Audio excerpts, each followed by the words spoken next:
The Lost World by Sir Arthur Conan Doyle. Chapter 9. Who could have foreseen it? A dreadful thing has happened to us. Who could have foreseen it? I cannot foresee any end to our troubles. It may be that we are condemned to spend our whole lives in this strange, inaccessible place.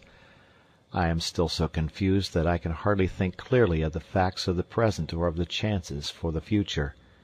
To my astounded senses, the one seems most terrible, and the other as black as night. No men have ever found themselves in a worse position, nor is there any use in disclosing to you our exact geographical situation and asking our friends for a relief party. Even if they could send one, our fate will in all human probability be decided long before it could arrive in South America.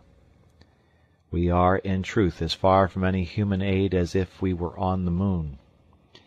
If we are to win through, it is only our own qualities which can save us. I have as companions 3 remarkable men of great brain power and of unshaken courage. There lies our one and only hope. It is only when I look upon the untroubled faces of my comrades that I see some glimmer through the darkness. Outwardly I trust that I appear as unconcerned as they. Inwardly I am filled with apprehension. Let me give you, with as much detail as I can, the sequence of events which have led us to this catastrophe. When I finished my last letter, I stated that we were within 7 miles from an enormous line of ruddy cliffs, which encircled, beyond all doubt, the plateau of which Professor Challenger spoke.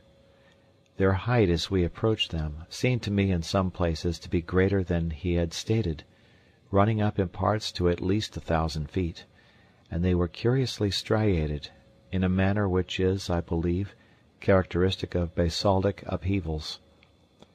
Something of the sort is to be seen in Salisbury Crags at Edinburgh.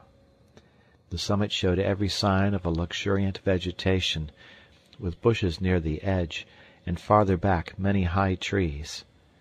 There was no indication of any life that we could see.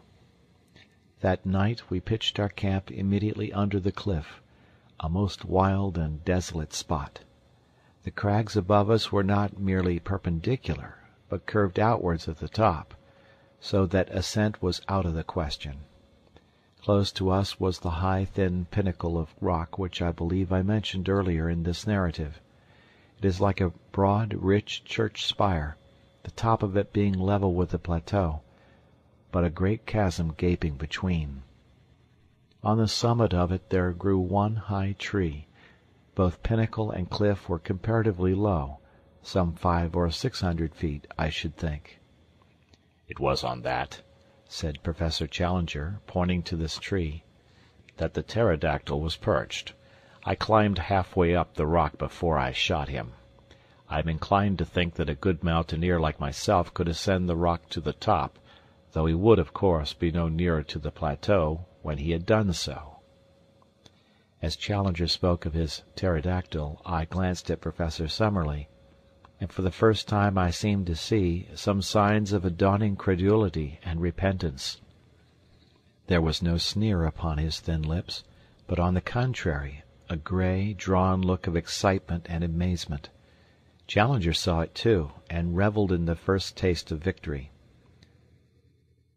"Of course," said he, with his clumsy and ponderous sarcasm, "Professor Summerlee will understand that when I speak of a pterodactyl I mean a stork, only it is the kind of stork which has no feathers, a leathery skin, membranous wings, and teeth in its jaws." He grinned and blinked and bowed until his colleague turned and walked away. In the morning, after a frugal breakfast of coffee and manioc, we had to be economical of our stores. We held a council of war as to the best method of ascending to the plateau above us. Challenger presided with a solemnity as if he were the Lord Chief Justice on the bench. Picture him seated upon a rock, his absurd, boyish straw hat tilted on the back of his head, his supercilious eyes dominating us from under his drooping lids, his great black beard wagging as he slowly defined our present situation and our future movements. Beneath him you might have seen the three of us, myself, sunburnt, young and vigorous after our open-air tramp; Summerlee, solemn but still critical, behind his eternal pipe; Lord John, as keen as a razor edge, with his supple, alert figure leaning upon his rifle, and his eager eyes fixed eagerly upon the speaker. Behind us were grouped the two swarthy half-breeds and the little knot of Indians, while in front and above us towered these huge, ruddy ribs of rock which kept us from our goal.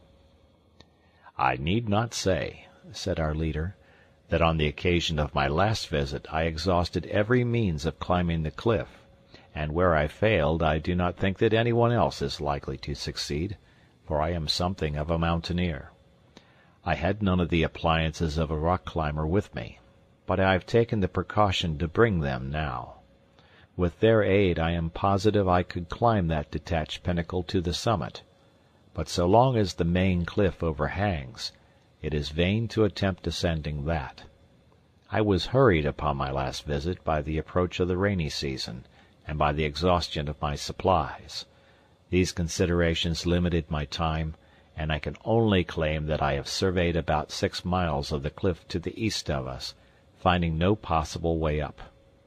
What, then, shall we now do?"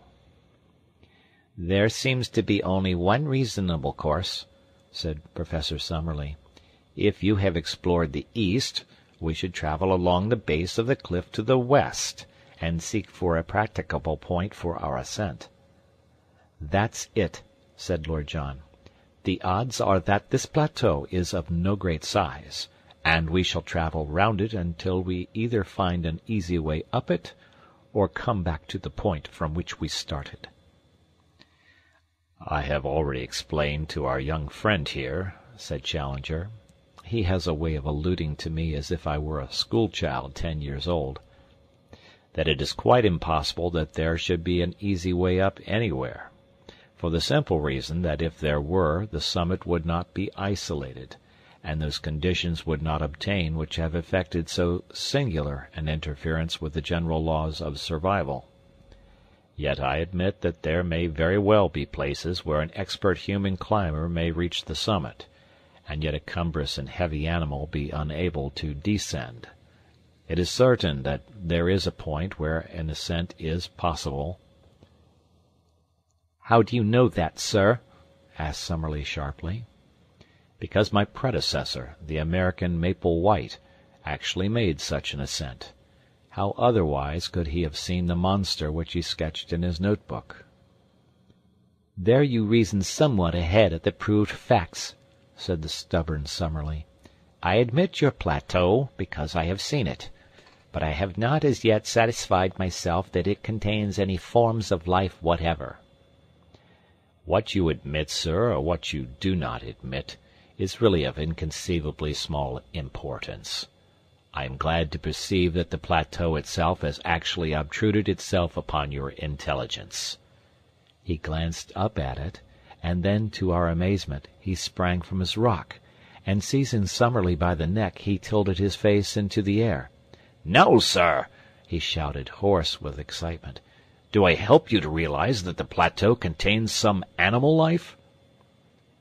I have said that a thick fringe of green overhung the edge of the cliff. Out of this there had emerged a black, glistening object. As it came slowly forth and overhung the chasm, we saw that it was a very large snake, with a peculiar flat, spade-like head. It wavered and quivered above us for a minute, the morning sun gleaming upon its thick, sinuous coils. Then it slowly drew inwards and disappeared. Summerlee had been so interested that he had stood unresisting while Challenger tilted his head into the air. Now he shook his colleague off and came back to his dignity. "I should be glad, Professor Challenger," said he, "if you could see your way to make any remarks which may occur to you without seizing me by the chin. Even the appearance of a very ordinary rock python does not appear to justify such a liberty." "But there is life upon the plateau all the same," his colleague replied in triumph, And now, having demonstrated this important conclusion so that it is clear to anyone, however prejudiced or obtuse, I am of opinion that we cannot do better than break up our camp and travel to westward until we find some means of ascent. The ground at the foot of the cliff was rocky and broken, so that the going was slow and difficult. Suddenly we came, however, upon something which cheered our hearts. It was the site of an old encampment, with several empty Chicago meat tins, a bottle labeled brandy, a broken tin opener, and a quantity of other travelers' debris. A crumpled, disintegrated newspaper revealed itself as the Chicago Democrat, though the date had been obliterated. "Not mine," said Challenger. "It must be Maple White's." Lord John had been gazing curiously at a great tree fern which overshadowed the encampment. "I say, look at this," said he. "I believe it is meant for a signpost." A slip of hard wood had been nailed to the tree in such a way as to point to the westward. "Most certainly a signpost," said Challenger. "What else? Finding himself upon a dangerous errand, our pioneer has left this sign so that any party which follows him may know the way he has taken. Perhaps we shall come upon some other indications as we proceed." We did indeed, but they were of a terrible and most unexpected nature. Immediately beneath the cliff there grew a considerable patch of high bamboo, like that which we had traversed in our journey. Many of these stems were 20 feet high, with sharp, strong tops, so that even as they stood they made formidable spears. We were passing along the edge of this cover when my eye was caught by the gleam of something white within it. Thrusting in my head between the stems, I found myself gazing at a fleshless skull. The whole skeleton was there, but the skull had detached itself and lay some feet nearer to the open. With a few blows from the machetes of our Indians we cleared the spot, and were able to study the details of this old tragedy. Only a few shreds of clothes could still be distinguished, but there was the remains of boots upon the bony feet, and it was very clear that the dead man was a European. A gold watch by Hudson of New York, and a chain which held a stylographic pen lay among the bones. There was also a silver cigarette case with J.C. from AES upon the lid. The state of the metal seemed to show that the catastrophe had occurred no great time before. "Who can he be?" asked Lord John.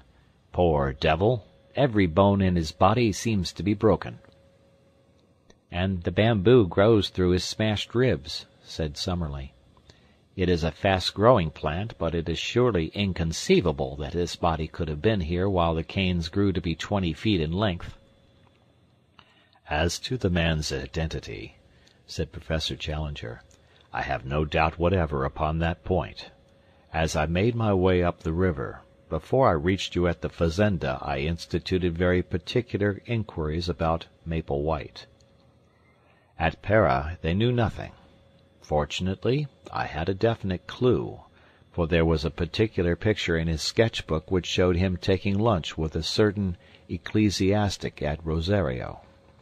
This priest I was able to find, and though he proved a very argumentative fellow, who took it absurdly amiss that I should point out to him the corrosive effects which modern science must have upon his beliefs, he none the less gave me some positive information. Maple White passed Rosario 4 years ago, or 2 years before I saw his dead body. He was not alone at the time, but there was a friend, an American named James Culver, who remained in the boat and did not meet this ecclesiastic. I think, therefore, that there can be no doubt that we are now looking upon the remains of this James Culver." "Nor," said Lord John, "is there much doubt as to how he met his death. He has fallen or been chucked from the top, and so been impaled. How else could he have come by his broken bones, and how could he have been stuck through by these canes with their points so high above our heads?" A hush came over us as we stood round these shattered remains, and realized the truth of Lord John Roxton's words. The beetling head of the cliff projected over the canebrake. Undoubtedly he had fallen from above. But had he fallen? Had it been an accident? Or, already ominous and terrible possibilities began to form round that unknown land. We moved off in silence, and continued to coast round the line of cliffs, which were as even and unbroken as some of those monstrous Antarctic ice fields which I have seen depicted, as stretching from horizon to horizon, and towering high above the mastheads of the exploring vessel. In 5 miles we saw no rift or break, and then suddenly we perceived something which filled us with new hope. In a hollow of the rock, protected from rain, there was drawn a rough arrow in chalk, pointing still to the westwards. "Maple White again," said Professor Challenger. He had some presentiment that worthy footsteps would follow close behind him. He had chalk, then? A box of colored chalks was among the effects I found in his knapsack. I remember that the white one was worn to a stump. "That is certainly good evidence," said Summerlee. "We can only accept his guidance and follow on to the westward." We had proceeded some 5 more miles when again we saw a white arrow upon the rocks. It was at a point where the face of the cliff was for the first time split into a narrow cleft. Inside the cleft was a second guidance mark, which pointed right up it with the tip somewhat elevated, as if the spot indicated were above the level of the ground. It was a solemn place, for the walls were so gigantic and the slit of blue sky so narrow and so obscured by a double fringe of verdure that only a dim and shadowy light penetrated to the bottom. We had had no food for many hours, and were very weary with the stony and irregular journey, but our nerves were too strung to allow us to halt. We ordered the camp to be pitched, however, and leaving the Indians to arrange it, we four, with the 2 half-breeds, proceeded up the narrow gorge. It was not more than 40 feet across at the mouth, but it rapidly closed until it ended in an acute angle, too straight and smooth for an ascent. Certainly it was not this which our pioneer had attempted to indicate. We made our way back. The whole gorge was not more than 1/4 of a mile deep, and then suddenly the quick eyes of Lord John fell upon what we were seeking. High up above our heads, amid the dark shadows, there was one circle of deeper gloom. Surely it could only be the opening of a cave. The base of the cliff was heaped with loose stones at the spot, and it was not difficult to clamber up. When we reached it, all doubt was removed. Not only was it an opening into the rock, but on the side of it there was marked once again the sign of the arrow. Here was the point, and this the means by which Maple White and his ill-fated comrade had made their ascent. We were too excited to return to the camp, but must make our first exploration at once. Lord John had an electric torch in his knapsack, and this had to serve us as light.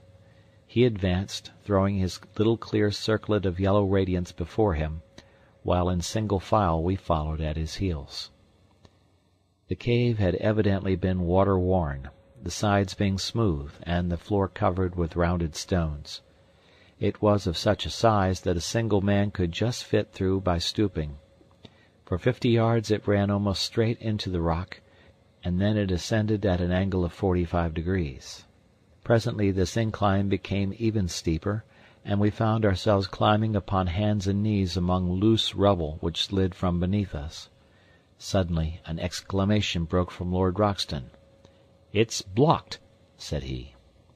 Clustering behind him we saw in the yellow field of light a wall of broken basalt which extended to the ceiling. "The roof has fallen in."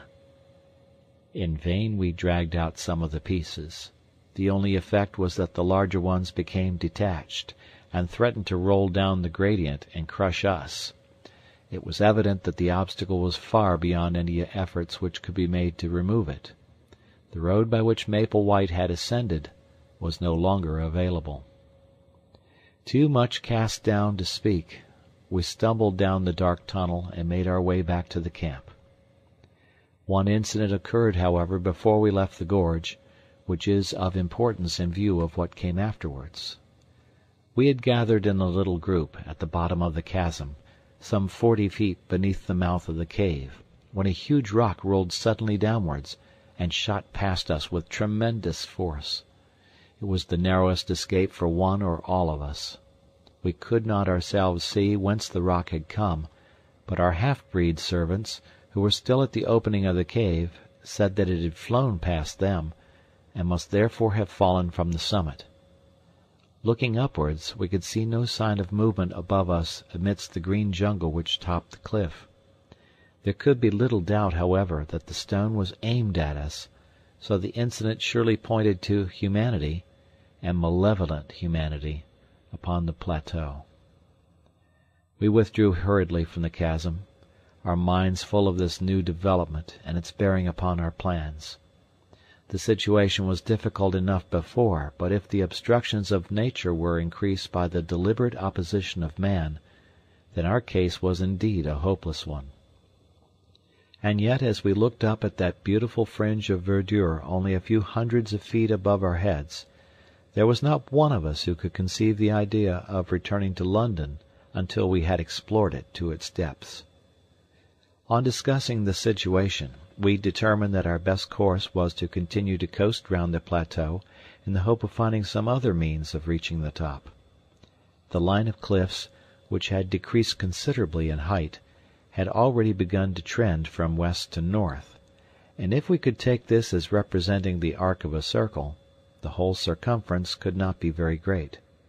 At the worst, then, we should be back in a few days at our starting point. We made a march that day which totaled some 22 miles, without any change in our prospects.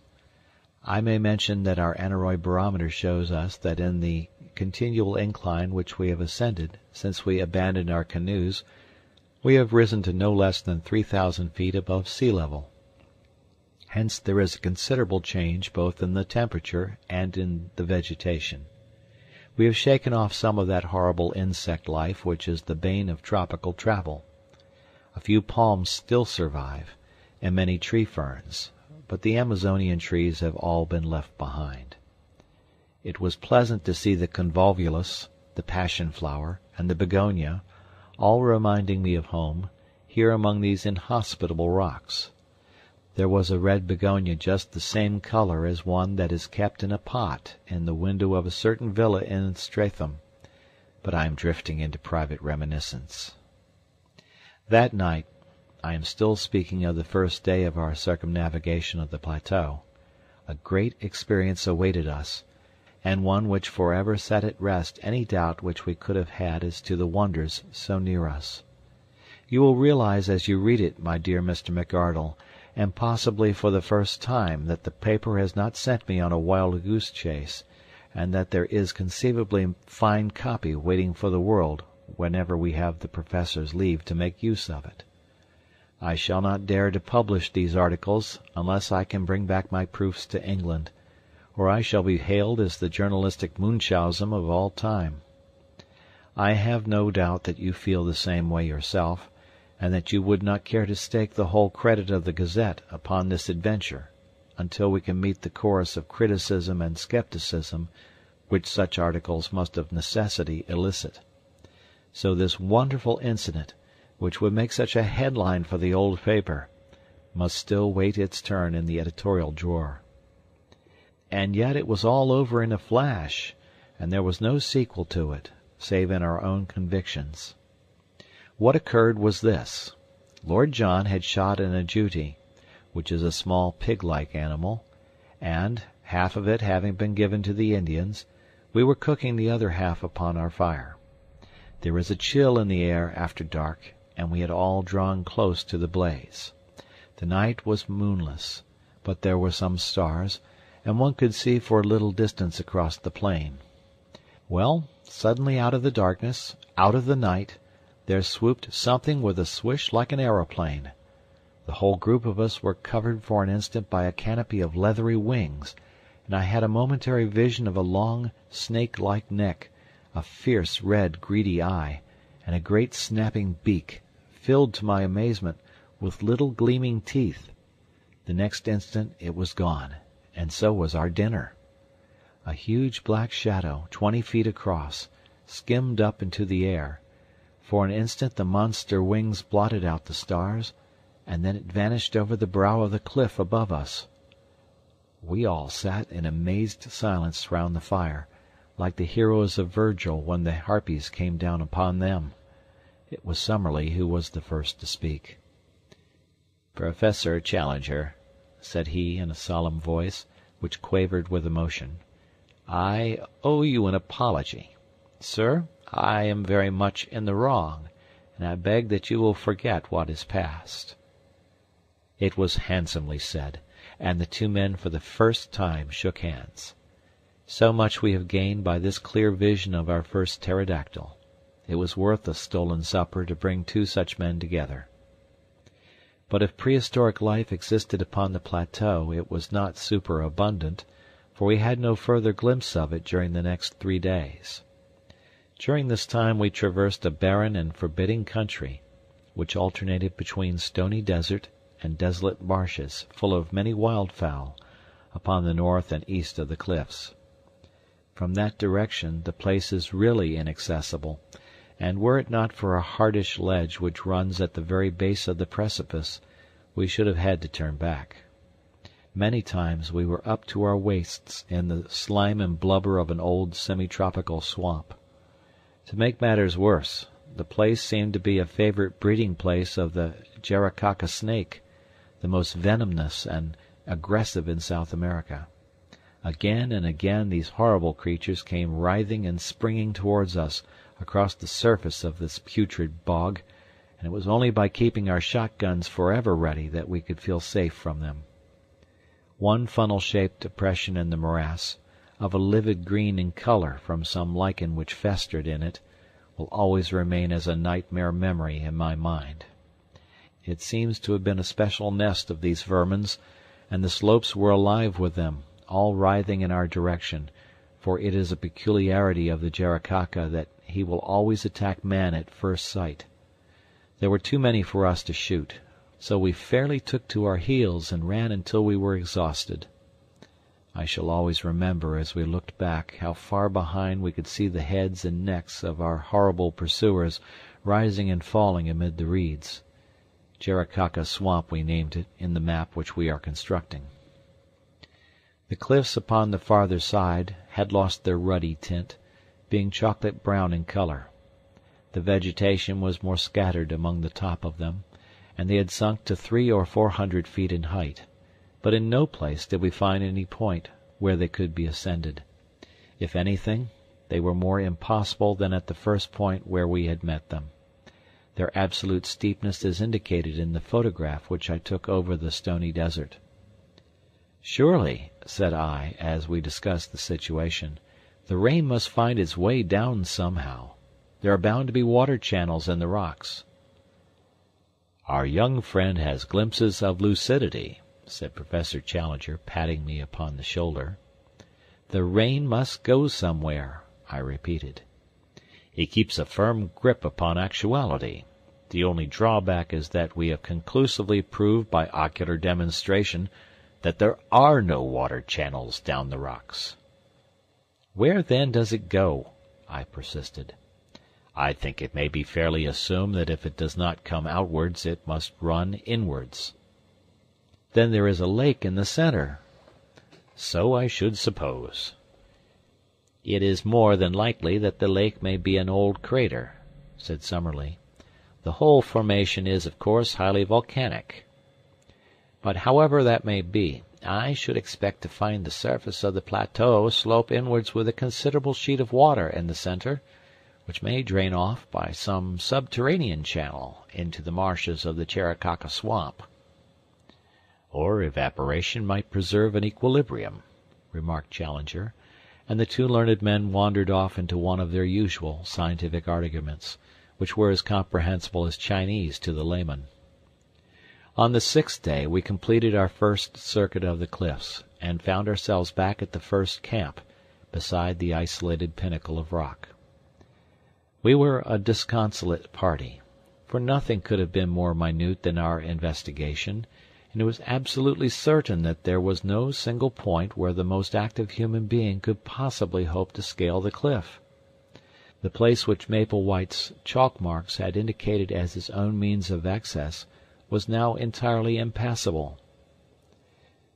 What were we to do now? Our stores of provisions, supplemented by our guns, were holding out well, but the day must come when they would need replenishment. In a couple of months the rains might be expected, and we should be washed out of our camp. The rock was harder than marble, and any attempt at cutting a path for so great a height was more than our time or resources would admit. No wonder that we looked gloomily at each other that night, and sought our blankets with hardly a word exchanged. I remember that as I dropped off to sleep, my last recollection was that Challenger was squatting, like a monstrous bullfrog, by the fire, his huge head in his hands, sunk apparently in the deepest thought, and entirely oblivious to the good night which I wished him. But it was a very different Challenger who greeted us in the morning, a Challenger with contentment and self-congratulation shining from his whole person. He faced us as we assembled for breakfast with a deprecating false modesty in his eyes, as who should say, "I know that I deserve all that you can say, but I pray you to spare my blushes by not saying it." His beard bristled exultantly, his chest was thrown out, and his hand was thrust into the front of his jacket. So, in his fancy, may he see himself sometimes gracing the vacant pedestal in Trafalgar Square, and adding one more to the horrors of the London streets. "Eureka!" he cried, his teeth shining through his beard. "Gentlemen, you may congratulate me, and we may congratulate each other. The problem is solved." "You have found a way up?" "I venture to think so." "And where?" For answer he pointed to the spire-like pinnacle upon our right. Our faces, or mine at least, fell as we surveyed it. That it could be climbed we had our companion's assurance, but a horrible abyss lay between it and the plateau. "We can never get across," I gasped. "We can at least all reach the summit," said he. "When we are up I may be able to show you that the resources of an inventive mind are not yet exhausted." After breakfast we unpacked the bundle in which our leader had brought his climbing accessories. From it he took a coil of the strongest and lightest rope, 150 feet in length, with climbing irons, clamps, and other devices. Lord John was an experienced mountaineer, and Summerlee had done some rough climbing at various times, so that I was really the novice at rock work of the party, but my strength and activity may have made up for my want of experience. It was not in reality a very stiff task, though there were moments which made my hair bristle upon my head. The first half was perfectly easy, but from there upwards it became continually steeper, until, for the last 50 feet, we were literally clinging with our fingers and toes to tiny ledges and crevices in the rock. I could not have accomplished it, nor could Summerlee, if Challenger had not gained the summit. It was extraordinary to see such activity in so unwieldy a creature. And there fixed the rope round the trunk of the considerable tree which grew there. With this as our support, we were soon able to scramble up the jagged wall until we found ourselves upon the small grassy platform, some 25 feet each way, which formed the summit. The first impression which I received when I had recovered my breath was of the extraordinary view over the country which we had traversed. The whole Brazilian plain seemed to lie beneath us, extending away and away until it ended in dim blue mists upon the farthest skyline. In the foreground was the long slope, strewn with rocks and dotted with tree ferns. Farther off in the middle distance, looking over the Saddleback Hill, I could just see the yellow and green mass of bamboos through which we had passed, and then, gradually, the vegetation increased until it formed the huge forest which extended as far as the eyes could reach, and for a good 2,000 miles beyond. I was still drinking in this wonderful panorama when the heavy hand of the Professor fell upon my shoulder. "This way, my young friend," said he. "Vestigia nulla retrorsum. Never look rearwards, but always to our glorious goal." The level of the plateau, when I turned, was exactly that on which we stood, and the green bank of bushes, with occasional trees, was so near that it was difficult to realize how inaccessible it remained. At a rough guess the gulf was 40 feet across, but, so far as I could see, it might as well have been 40 miles. I placed one arm round the trunk of the tree and leaned over the abyss. Far down were the small dark figures of our servants looking up at us. The wall was absolutely precipitous, as was that which faced me. "This is indeed curious," said the creaking voice of Professor Summerlee. I turned and found that he was examining with great interest the tree to which I clung. That smooth bark and those small ribbed leaves seemed familiar to my eyes. "Why," I cried, "it's a beech!" "Exactly," said Summerlee. "A fellow countryman and a far land." "Not only a fellow countryman, my good sir," said Challenger, "but also, if I may be allowed to enlarge your simile, an ally of the first value. This beech tree will be our saviour." "By George!" cried Lord John. "A bridge!" "Exactly, my friends, a bridge. It is not for nothing that I expended an hour last night in focusing my mind upon the situation. I have some recollection of once remarking to our young friend here that G.E.C. is at his best when his back is to the wall. Last night you will admit that all our backs were to the wall. But where willpower and intellect go together, there is always a way out. A drawbridge had to be found which could be dropped across the abyss. Behold it." It was certainly a brilliant idea. The tree was a good 60 feet in height, and if it only fell the right way it would easily cross the chasm. Challenger had slung the camp axe over his shoulder when he ascended. Now he handed it to me. "Our young friend has the thews and sinews," said he. "I think he will be the most useful at this task.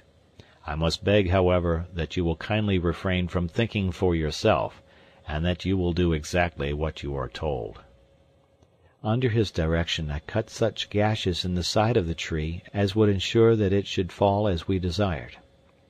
It had already a strong natural tilt in the direction of the plateau, so that the matter was not difficult.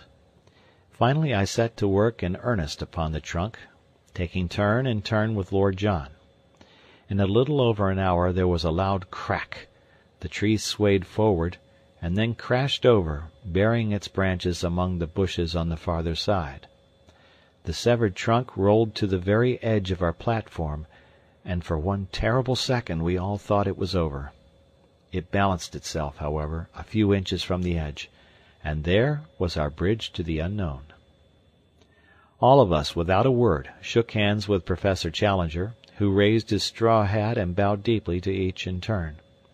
"I claim the honor," said he, "to be the first to cross to the unknown land, a fitting subject, no doubt, for some future historical painting." He had approached the bridge when Lord John laid his hand upon his coat. "My dear chap," said he, "I really cannot allow it." "Cannot allow it, sir?" The head went back and the beard forward. "When it is a matter of science, don't you know, I follow your lead because you are by way of being a man of science, but it's up to you to follow me when you come into my department." "Your department, sir?" "We all have our professions, and soldiering is mine. We are, according to my ideas, invading a new country, which may or may not be chock full of enemies of sorts. To barge blindly into it for want of a little common sense and patience isn't my notion of management." The remonstrance was too reasonable to be disregarded. Challenger tossed his head and shrugged his heavy shoulders. "Well, sir, what do you propose?" "For all I know, there may be a tribe of cannibals waiting for lunch-time among those very bushes," said Lord John, looking across the bridge. "It's better to learn wisdom before you get into a cooking pot, so we will content ourselves with hoping that there is no trouble waiting for us. and at the same time we will act as if there were. Malone and I will go down again, therefore, and we will fetch up the 4 rifles, together with Gomez and the other. One man can then go across, and the rest will cover him with guns, until he sees that it is safe for the whole crowd to come along." Challenger sat down upon the cut stump and groaned his impatience, but Summerlee and I were of one mind that Lord John was our leader when such practical details were in question. The climb was more a simple thing now that the rope dangled down the face of the worst part of the ascent. Within an hour we had brought up the rifles and a shotgun. The half-breeds had ascended also, and under Lord John's orders they had carried up a bale of provisions in case our first exploration should be a long one. We each had bandoliers of cartridges. "Now, Challenger, if you really insist upon being the first man in," said Lord John, when every preparation was complete. "I am much indebted to you for your gracious permission," said the angry professor, for never was a man so intolerant of every form of authority. "Since you are good enough to allow it, I shall most certainly take it upon myself to act as pioneer upon this occasion."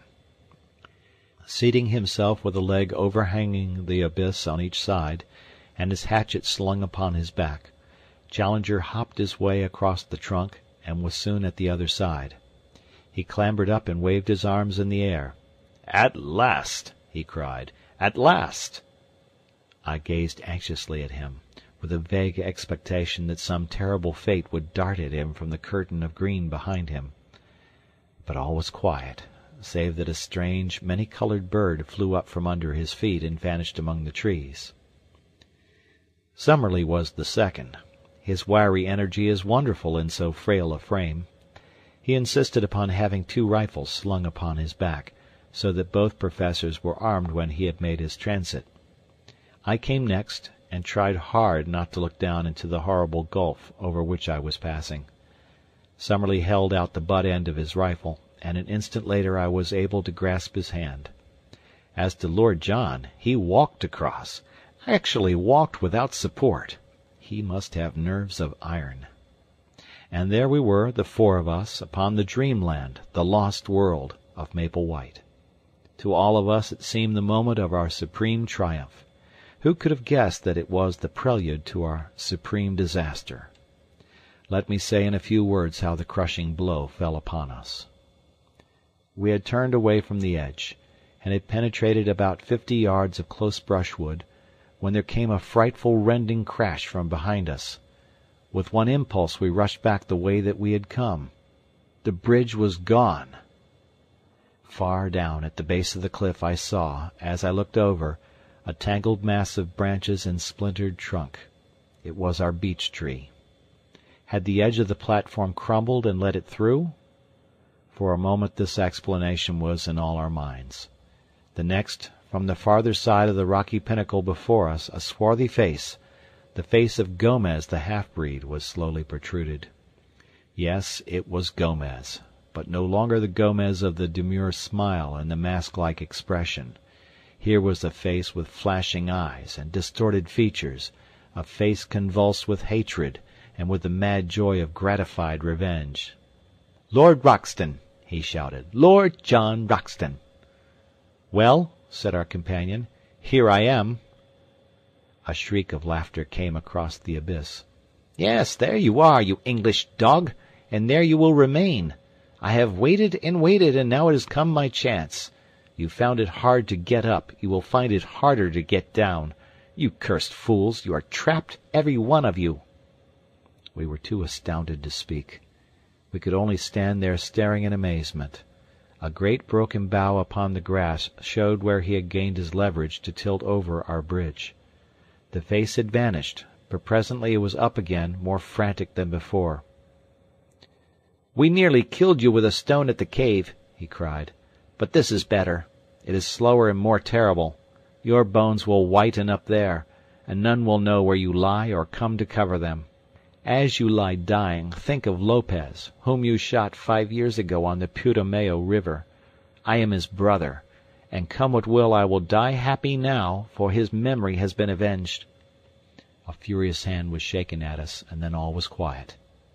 Had the half-breed simply wrought his vengeance and then escaped, all might have been well with him. It was that foolish, irresistible Latin impulse to be dramatic which brought his own downfall. Roxton, the man who had earned himself the name of the Flail of the Lord through 3 countries, was not one who could be safely taunted. The half-breed was descending on the farther side of the pinnacle, but before he could reach the ground Lord John had run along the edge of the plateau and gained a point from which he could see his man. There was a single crack of his rifle, and though we saw nothing, we heard the scream and then the distant thud of the falling body. Roxton came back to us with a face of granite. "I have been a blind simpleton," said he bitterly. "It's my folly that has brought you all into this trouble. I should have remembered that these people have long memories for blood feuds, and have been more upon my guard." "What about the other one? It took 2 of them to lever that tree over the edge." "I could have shot him, but I let him go. He may have had no part in it. Perhaps it would have been better if I had killed him, for he must, as you say, have lent a hand." Now that we had the clue to his action, each of us could cast back and remember some sinister act upon the part of the half-breed, his constant desire to know our plans, his arrest outside our tent when he was overhearing them, the furtive looks of hatred which from time to time one or the other of us had surprised. We were still discussing it, endeavoring to adjust our minds to these new conditions, when a singular scene in the plain below arrested our attention. A man in white clothes, who could only be the surviving half-breed, was running as one does when death is the pacemaker. Behind him, only a few yards in his rear, bounded the huge ebony figure of Zambo, our devoted negro. Even as we looked, he sprang upon the back of the fugitive and flung his arms round his neck. They rolled on the ground together. An instant afterwards Zambo arose, looked at the prostrate man, and then, waving his hand joyously to us, came running in our direction. The white figure lay motionless in the middle of the great plain. Our 2 traitors had been destroyed, but the mischief that they had done lived after them. By no possible means could we get back to the pinnacle. We had been natives of the world, now we were natives of the plateau. The 2 things were separate and apart. There was the plain which led to the canoes. Yonder, beyond the violet hazy horizon, was the stream which led back to civilization. But the link between was missing. No human ingenuity could suggest a means of bridging the chasm which yawned between ourselves and our past lives. One instant had altered the whole conditions of our existence. It was at such a moment that I learned the stuff of which my 3 comrades were composed. They were grave, it is true, and thoughtful, but of an invincible serenity. For the moment we could only sit among the bushes in patience and wait the coming of Zambo. Presently his honest black face topped the rocks, and his Herculean figure emerged upon the top of the pinnacle. "What I do now?" he cried. "You tell me, I do it." It was a question which it was easier to ask than to answer. One thing only was clear. He was our one trusty link with the outside world. On no account must he leave us. "No, no," he cried. "I not leave you. Whatever come, you always find me here. But no able keep Indians. Already they say too much Curupuri live in this place. They go home. Now you leave them, me no able to keep them." It was a fact that our Indians had shown in many ways of late that they were weary of their journey and anxious to return. We realized that Zambo spoke the truth, and that it would be impossible for him to keep them. "Make them wait till tomorrow, Zambo," I shouted. "Then I can send letter back by them." "Very good, sar. I promise they wait till tomorrow," said the negro. "But what I do for you now?" There was plenty for him to do, and admirably the faithful fellow did it. First of all, under our directions, he undid the rope from the tree stump and threw one end of it across to us. It was not thicker than a clothesline, but it was of great strength, and though we could not make a bridge of it, we might well find it invaluable if we had any climbing to do. He then fastened his end of the rope to the package of supplies which had been carried up, and we were able to drag it across. This gave us the means of life for at least a week, even if we found nothing else. Finally he descended and carried up 2 other packets of mixed goods, a box of ammunition, and a number of other things, all of which we got across by throwing our rope to him and hauling it back. It was evening when he at last climbed down, with a final assurance that he would keep the Indians till next morning. And so it is that I have spent nearly the whole of this our first night upon the plateau, writing up our experiences by the light of a single candle lantern. We supped and camped at the very edge of the cliff, quenching our thirst with 2 bottles of Apollinaris, which were in one of the cases. It is vital to us to find water, but I think even Lord John himself had had adventures enough for one day, and none of us felt inclined to make the first push into the unknown. We forbore to light a fire or to make any unnecessary sound. Tomorrow, or today rather, for it is already dawn as I write, we shall make our first venture into this strange land.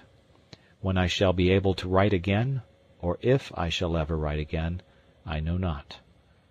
Meanwhile I can see that the Indians are still in their place, and I am sure that the faithful Zambo will be here presently to get my letter. I only trust that it will come to hand. P.S. The more I think, the more desperate does our position seem. I see no possible hope of our return. If there were a high tree near the edge of the plateau, we might drop a return bridge across, but there is none within 50 yards. Our united strength could not carry a trunk which would serve our purpose. The rope, of course, is far too short that we could descend by it. No, our position is hopeless. Hopeless. End of chapter.